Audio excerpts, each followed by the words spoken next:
வணக்கம். நம்ம இன்றைக்கி கொஞ்சம் வித்தியாசமான தக்காளி ரசம் பண்ண போகிறோம். அதை எப்படி பண்ணலான்னு பார்க்கலாம். அதுக்கு தேவையான பொருட்கள்: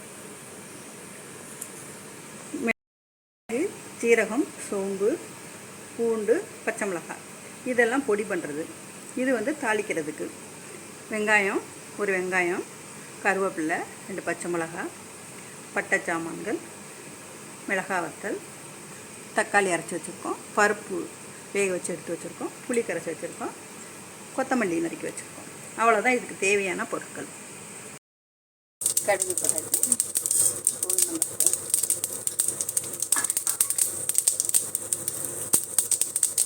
காஞ்ச மிளகாய், இந்த இலை, பட்டை, கிராம்பு.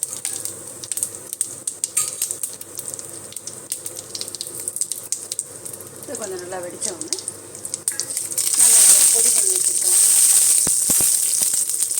மிளகு, சீரகம், சோம்பு, பூண்டு, பச்சை மிளகாய் எல்லாம் அரைச்சி வச்சுருக்கோம். அதையும்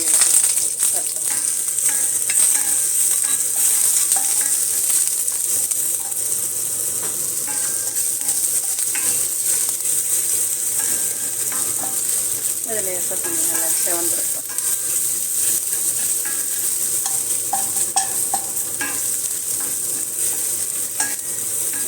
இந்த வெங்காயம், கருவேப்பிலை, பச்சை மிளகாய்.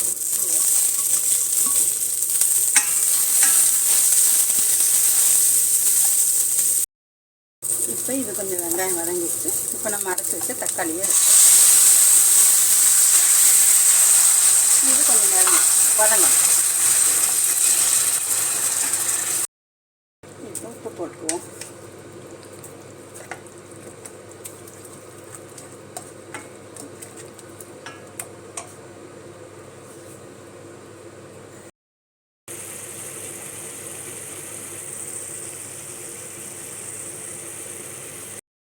இப்போ நல்லா வதங்கிடுச்சு.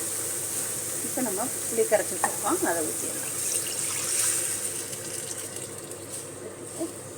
கொஞ்சம் மஞ்சள் போட்டுக்கலாம்.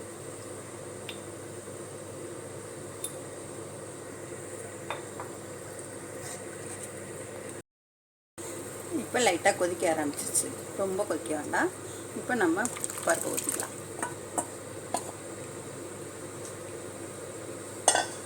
பருப்பு ஊற்றிட்டு நமக்கு தேவையான தண்ணி ஊற்றிக்கலாம்.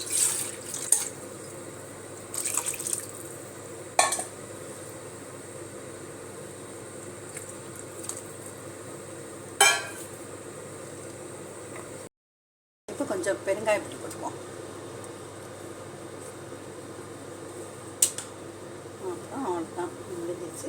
கொஞ்சம் கொத்தமல்லி, ஸ்டவ் ஆஃப் பண்ணிவிட்டு கொஞ்சம் கொத்தமல்லி, ஒரு லெமனை புழிஞ்சு விட்டுக்கோம். ஃபஸ்ட்டில் சொல்லலை, தேவையான பொருட்களில் சொல்ல மறந்துட்டோம். இப்போ ஒரு லெமன் பிடிச்சிக்கிறோம்.